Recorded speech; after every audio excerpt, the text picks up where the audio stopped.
Netflix, Meta, and TikTok. If you're interviewing for a company, like literally never say that. The goal isn't to be as good as a native. The goal is to be as good as the next executive. Whether sports, family, it's like all boring. To be better at business English, listen to the Hi everybody, my name is Sora Lee. I go by Sora Onni online, and I started my channel to share everything I've learned since the young days, so you don't have to repeat the same mistakes and so you can grow and scale faster. For jobs, I have a few jobs. I'm a founder and CEO of a marketing agency called Curated Agency with a K. We work with the largest Korean beauty brands. I also started a women's wellness brand called Hustle and Heart that we hope to make products to support women's wellness journey throughout their lives. I actually got to know you first, of course, because of Singles. I watched the show and you made such an impression on me because I felt like you were so authentic and always stayed true to yourself.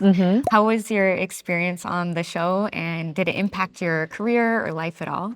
Yeah, it was super therapeutic to be on the show because honestly, I don't get to see many Korean American people who are divorced. We understand both cultures, like how divorce is perceived in America versus how it's perceived in Korea, and dealing with the Asian parents, the Korean parents, and the stigma and all the challenges that come with being divorced person in Korea and, also being single parents. So having that community of like 언니 and oppas now who can help me navigate that has been really incredible experience. The filming itself, which took about 8 days, was super therapeutic for me because there was a lot of things that I hadn't fully processed at the time, like doing the confessionals and really being forced to face my emotions and all the hardships helped me heal faster in an accelerated way. So I'm really grateful for the opportunity. That's so great. Yeah. I'm glad to hear that. Yeah. So you mentioned you are running 2 companies now. Before that, what career path? I was in big tech in product marketing, product strategy function for the past 13 years, Netflix, Meta, and TikTok. And most recently, I was the global head of product marketing for creative solutions for TikTok. So I worked on making sure advertisers understand the best practices when it comes to creative and building products to support those goals and doing sales enablement globally. You've done so much in your career. That's really amazing. What are some of the hardships that you've faced as an entrepreneur? Without having some sort of financial security, I think it could be a lot more stressful, but I chose this path because it's more fulfilling and rewarding for me. I want to be in a situation where I could make no money or a lot of money, like high risk, high reward situation versus having the same salary. But I do miss having Meta insurance. It was really nice. You moved to the US when you were how old? I'll tell you my whole journey. Okay. So my mom sent me to Vancouver, Canada, at like an English camp for 3 weeks when I was in 6th grade. I did the same thing in New Zealand for 6 weeks the next year. And I did something very similar in Australia, I want to say for 2 weeks. And people say, oh, spending that kind of money during a short period of time in these countries is a waste of money, but I really think it depends on the child. I've always been very ambitious. I always wanted to see how far I could go. I don't think it works well if a child is not interested, but parents are pushing. I tutored over like 30 kids when I was in college to make money for tuition. It's very obvious for kids who don't care. No amount of money will save them. So I care more about motivating them and why it's important for them to learn. So that's what those trips did for me exactly. So if I spoke this one language, the whole world opens up. I am no longer required to just be in Korea and look for employment opportunities or love interest just in one small, tiny country. So that's what motivated me. When I came back, I would study harder and look for ways to actually improve English, not just get better grades, which I think is a key difference because I wanted to speak well and make friends. I want to be popular if I were to move to America. I didn't want to just be good at English, you know what I mean? And I moved to America when I was 16, and then I finished high school in Cincinnati, Ohio. Okay. Which I chose on purpose. I actually think that going to LA or New York as a very extroverted person would not have been good for me. I would have started drinking earlier or hanging out with friends just wasting money and time when I should be studying. In Ohio, it was very wholesome. Like I went to Catholic school. Everyone was so nice. There were only like 2 or 3 Asian people in my school. Really liked me. Do you remember any moment where it was like really difficult for you? You know the word RL, like girl, world, it's very hard for Koreans to pronounce. So I remember in high school, in our senior year, we do this yearly trip called Kairos. And in one of the rooms, I was just saying like, I just can't pronounce it. So it's like bunch of girls and like, girl, you know, they were like, you know, saying it with me until I got it. And I just like have that memory of, you know, world and girl. It's so hard to say. But I did work a lot. Like, let's say we had to read Tom Sawyer, whatever, of Huckleberry Finn. I would read in English and in Korean, in Spark Notes, and in English again. So I would read the same thing multiple times until I finally got it. So it was a lot of work on my end to make sure that I'm understanding everything. Wow. I can't say the same for myself when I was in high school, that's for sure. The goal isn't to be as good as a native. The goal is to be as good as the next executive. So to not only speak English, but also speak English at a very, very high level, I did a number of things. And there's a few things I would recommend to be better at business English. I would say listen to the earnings call. If you're working for a public company, your CEO does earnings calls or earnings press release regularly. I would listen to it multiple times at different speeds sometimes to make sure I'm understanding every single word correctly. You're learning a few things there. How do executives speak? How does Wall Street speak in a financial manner? Like what are the priorities for the company? How are they evaluating? This is actually a really good tip if you're interviewing for a company, especially for a senior position. You reference like in Zuck's most recent earnings calls, he mentioned this thing. And this is why I want to work for this team. Gotcha. Which would set you apart from all the other candidates. Yeah, I want to work at Meta because it's a cool company. It'll be good for my resume. Like literally never say that. Or if you have VPs and directors, they're going to have things called all hands. Or even smaller companies, CEOs that have all hands where they talk about all the great things that they've done, what are the goals for the next quarter. If those things are recorded, I would, especially if you're learning English and getting a hang of your new job as well, I would listen to that multiple times. I also, in my spare time, I rarely watch TV, other than I've been watching 성인용 YouTube. Anyways, I rarely watch TV. But when I do watch TV, it would be for something that I could learn. So I would watch things like Suits or House of Cards, The West Wing, How to Get Away with Murder. And if I like certain phrases from those TV shows or any sort of like executive calls, I write them down in my notes and I try to use them within the same week in real situation. You give yourself a deadline, kind of. Yeah, so I try to use them at least 3 times, so then it's part of my vocabulary.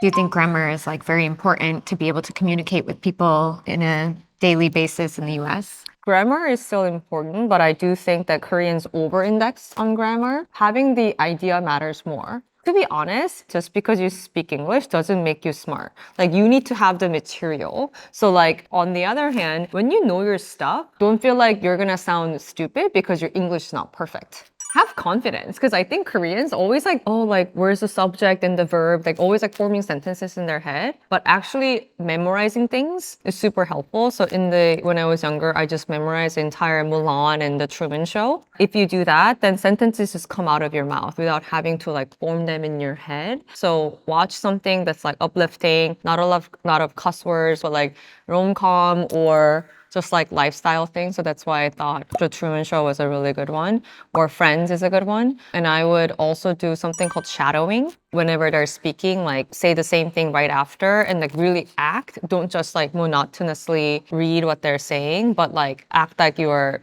doing 성대모사, like really mimicking them. And I used to have this Sony recorder where I'm like recording myself speaking English and then I can hear my mistakes. So those things are helpful. I think Koreans avoid small talk.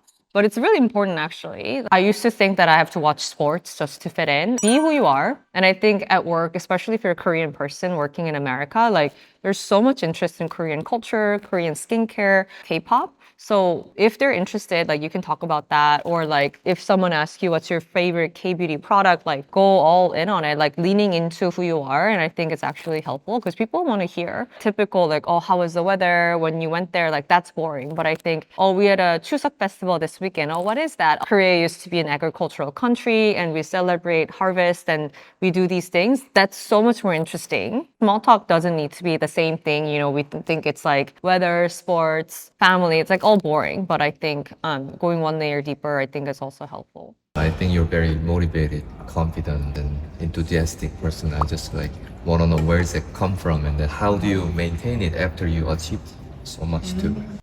Okay, so my mom and both my grandmothers are such big inspiration to me. Like, for example, my paternal grandma gave birth to a stillborn because she's had to cut wood to sell in the market. She was doing that like the day before she gave birth because they were that poor. And when I look at my mom also, like she's super hardworking. And if she had been born a male, I think her life would have turned out so differently. But I have the opportunities that they didn't have. And it was really my mom who really fought hard for me to study abroad, even though my parents are not super wealthy, because she saw something in me. She knew that I'm worth investing and I'm not going to waste that money and opportunity. So I can't this up. That's one. And I think now that I've become somewhat public figure and a single mom, like I want the world to see that you can thrive and like leave the marriage that's not working for you, especially women in Korea. I feel like I see so many instances where they're scared to leave because, oh, what if I can find love again? Or what if I can become independent financially, or if I'm not a good mom. So I feel like I need to be that role model and an example for those who are considering and who are not in a good place. I want to give them hope that it's possible. It's not perfect. I'm still figuring things out, but you can try.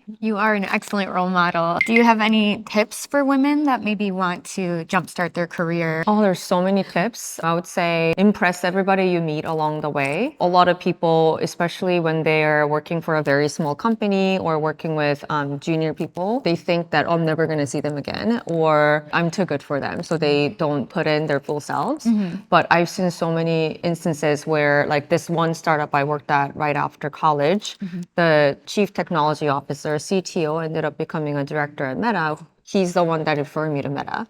But if I had this mindset of like, oh, this company is so small, I'm only working there because of visa issues, I would not have had that opportunity. And I'm not very good at this myself and I need to work on it. But like pleasantries, like, oh, how was your weekend? Like, I'm not good at it. I am working on it, but just, you know, treating people with respect and being a good partner, not just because this person can give you something immediately, but the industry is so small, you're going to run into them. Another thing is always negotiate whenever you are going through an interview process. A lot of women, especially, they have limiting beliefs about themselves and they don't know how to ask for more. But remember, a mediocre white man would be asking for more for the same position you have. And how pissed would you be if you realize your peer who may have fewer years of experience, not as hardworking or whatever, is getting paid more because they asked for more? That's actually not good for the company for you to be pissed off and less motivated as a result because you didn't negotiate. They expect you to negotiate, so it's part of the job. So if you're showing them, oh, I'm just going to take the first offer, you're telling them you're not going to be very good at your job. Like, I want someone who's going to be fighting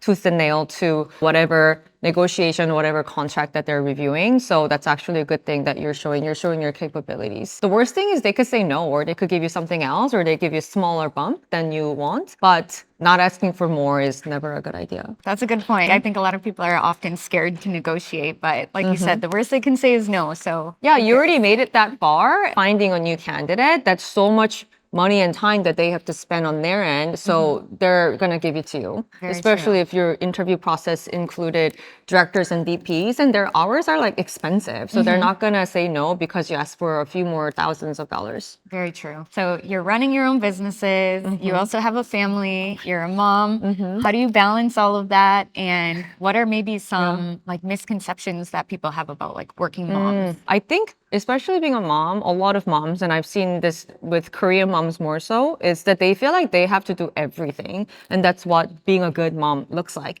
You have to be the one to chop the vegetables and cook everything and pick up the kids and do everything. But if you're tired and exhausted when you're with the child and you don't give them attention, then that's actually much worse. So I would say, be okay with not being perfect and then give your kids chores. So my son's been showering himself since he was 3. He does everything in the morning. So when I'm packing him lunch, he wakes up, brushes teeth, gets dressed, and does everything and comes out. So try to not be the one to check in on them all the time because you're actually robbing them of every little opportunity to build confidence and make mistakes. So don't be that parent, and it's actually less work for you over time, and you're actually building a much stronger, resilient child. It's a win-win. Yeah. They get more independent and then you get to spend more quality time with them. So Yeah. First of all, ask for more. Interview at other places to make more money in the first place. Always think about that. And then with the additional income, try to hire help, like to fold laundry or pick up kids if you don't have time, run errands, like whatever it might be. Try to hire help that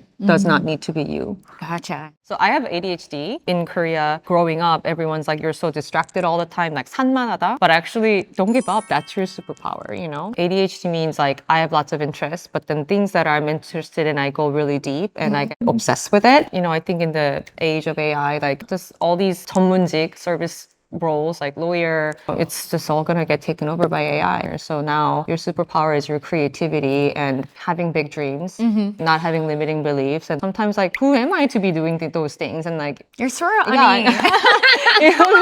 Sora Ani. but it's just like the limiting belief you have. Yeah, I just try to tell myself to not have those. Don't have those beliefs, for sure. Thank you so much. Yeah. So yeah, I do have a book in Korean called 너라는 브랜드를 마케팅하라. I don't know if it's still within top 10 bestseller in the self-development section, but yeah, it was bestseller for several weeks and people have given me good reviews. It does have a lot of things we discussed and especially business English. How do you say one thing in a more eloquent way?